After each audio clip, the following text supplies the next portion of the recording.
Prepare the child for the road, not the road for the child.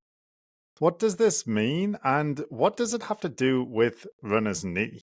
My son Lachlan is 2 years old now, and he spends a lot of his time watching this show, this band called The Wiggles. It's an Australian children's music band that until recently I did not know existed, but they are extremely popular and it is awful. It is unbearable. We have it on all the time, and he loves it, and he dances along to all their songs. It's his favorite thing, and he sings. I hate it. I've heard Rockabye You Bear like a million times. It's awful. Anyway, yeah, I'm getting sidetracked by how sick of the Wiggles I am. But while we're watching the Wiggles or singing or dancing for the millionth time to the same song, I get a lot of time to think.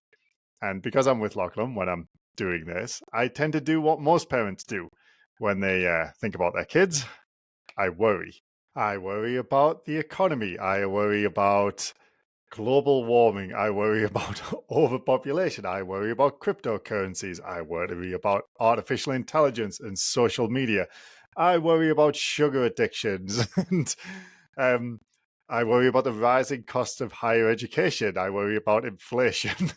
I worry about all sorts of things and what these things might mean for Lachlan. And before I had Lachlan, I would occasionally think about these things, but I wouldn't really worry about them because I was like, I can handle them. But now I've got Lachlan. I worry about what these things are going to mean for him and his future.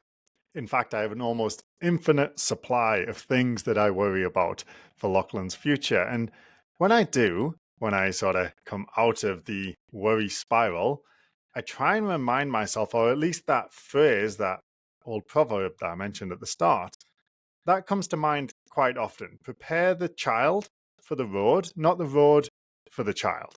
And that's because when I worry about that stuff, I try and think like what I can do to mitigate those risks for Lachlan's future. And it's often about like, how can I hedge my bets? Could I save more money for his education? Could I earn more money now or build the business in a way where we would have more like prosperity and opportunity. So that would help better protect him from all of these threats. And to me, actually, that is preparing the road for the child. I'm trying to find ways of making Lachlan's life easier because I don't want him to suffer. So I want to remove challenges, obstacles, things that might cause heartache or trauma, anything bad. I want to try and keep that away from him. I want to try and make his life easier. I'm trying to prepare the road for the child. However, if I'm to listen to that ancient proverb, I should be focused on preparing the child for the road. Essentially, I would be trying to think about how can I make Lachlan more capable, more resilient, stronger, more able to look after himself. Rather than trying to control his external environment, I'm controlling or influencing what he is able to do internally. So what does all of this have to do with runner's knee? Okay, runner's knee is kind of an umbrella term for any knee pain that a runner gets. It's most often used for patellofemoral pain, which is pain on the back of the kneecap, but it can also refer to any repetitive stress injury in the knee that runners often get. So the most common ones would be IT band syndrome or IT band pain, pain in the knee joint itself between the femur and the tibia, or pain in the patellar tendon, which is the tendon that goes from the kneecap to the shin bone. Now, typical rehabilitation strategies that you may have experienced if you have runner's knee almost exclusively focus on reducing the stress on the knee to resolve the issue. So let's take a few common examples. One might be bracing or taping. So usually the first thing a runner will try if they have knee pain is to buy a brace or use some sort of K-tape technique or rigid tape technique. And what are they trying to do there? They're trying to offload the painful part of the knee so that there's less stress placed on it. They are trying to prepare the road for the child. What are some other common strategies? So often runners will be given by like a physical therapist or a chiropractor some kind of exercise or technique to correct imbalances in muscles or to get muscles firing that aren't firing or to work on alignment, maybe with technique or exercises. And these things are all focused around trying to Let's say, for example, get the glutes firing. Because the glutes aren't firing, your femur is moving inwards. That's bringing your knee at a funny angle. That's placing more stress on the knee, and that's why the knee hurts. So we need to get the glutes firing so that the knee doesn't come in like that. So there's less stress on the knee, so the pain goes away. Again, all of these strategies, that's not exactly the way they would be explained, but they're all focused around trying to do one thing: reduce the stress on the knee. They're trying to prepare the road for the child. Some other common therapies that you may have tried or that have been advised to you would be like dry needling, manual therapy of different kinds. So whether that's joint mobilizations or soft tissue techniques. These things, again, they're trying to reduce tension in muscles or stiffness in joints such that they reduce the stress placed on the knee by putting it in the proper way, whatever that is.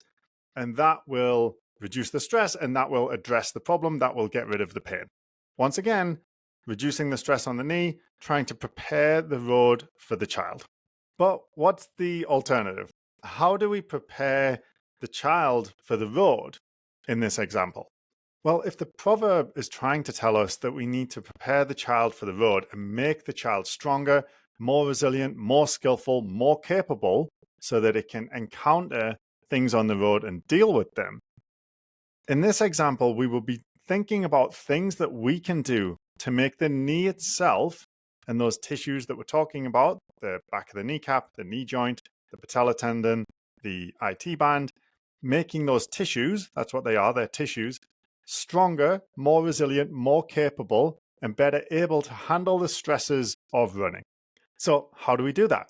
Well, those tissues, like all of the tissues in the body, are living systems, and they will adapt to the stress placed on them, provided that the stress does not exceed their adaptive capacity. Meaning, if you put stress on those tissues, they will adapt to it. They will become stronger and more resilient if they are able to. And what would be a good stress to put on those tissues if we want to prepare them for running? Running. I would argue that running is the best type of stress to place on the knees if you want to prepare them for running. Like I always say, the running is the rehab. Knees experience forces somewhere in the region of 3 times body weight with every single step when they're running. Those light bodyweight exercises that you're doing or alignment exercises are not going to significantly reduce that stress.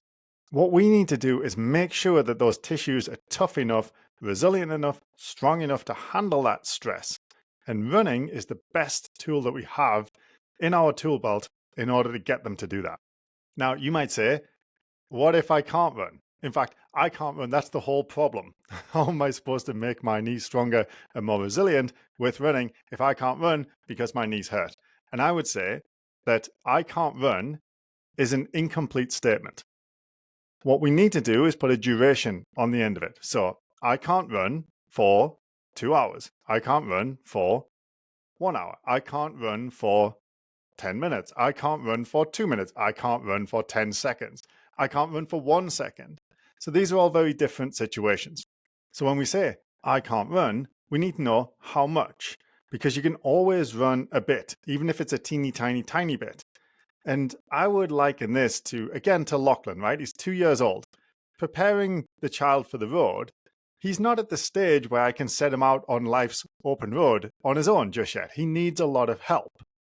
But if I come back to that, he needs me to do things for him. He needs me to do almost everything for him at the minute. He can't even eat on his own. He needs me to help him. But he can do some stuff. He can kind of walk up the stairs if I hold his hand. But a few months ago, he had to crawl up the stairs. He can kind of eat his dinner if I keep giving his spoon back to him when he throws it. He can communicate a little bit in certain phrases to tell me things, and he can point. But he can't talk in full sentences yet. So if I want to prepare the child for the road, if I want to prepare Lachlan for life, how do I do that? I get him to do exactly as much as he is capable of doing, no more, but importantly, no less. And that's exactly what we want to do if we have knee pain. We want to get the knees to run exactly as much as they're capable of, not more and not less. And if you've listened to previous episodes of the show, you know that the pain traffic lights is one of the best ways that you can use to determine whether the amount of running you just did was too much, too little, or just right. In the sense, or just quickly, if you get red light pain, it's quite severe, doesn't go away quickly. That means stop, means don't continue at that level. Green light pain means it's barely there at all, it's pretty mild. That means go, keep going, that amount of running's okay. Orange is in between, it's moderate, it's not too bad, so you don't want to go any further or faster just yet, but you are allowed to continue with caution. So however much or however little your knees can tolerate of running, that's how much you're going to do. And if it's only a very small amount, like you can only run for like 10 seconds before the knee pain goes into the red, then start with walking and walk every day for 30 minutes, twice a day, for 2 weeks. And then add 10 seconds of running every 10th minute and do that every day for 30 minutes for 2 weeks. And then bump it up to 30 seconds and then bump it up to 1 minute out of every 2 minutes and so on and so forth. So you're putting the stress through the knees exactly the amount they can tolerate, not more, but not less. In this way, we make the knees stronger and more resilient so that they can handle the stresses that they're exposed to during our running training. Said another way, we make the knees tougher. We don't make their lives easier. We prepare our knees for the road, not the road for our knees.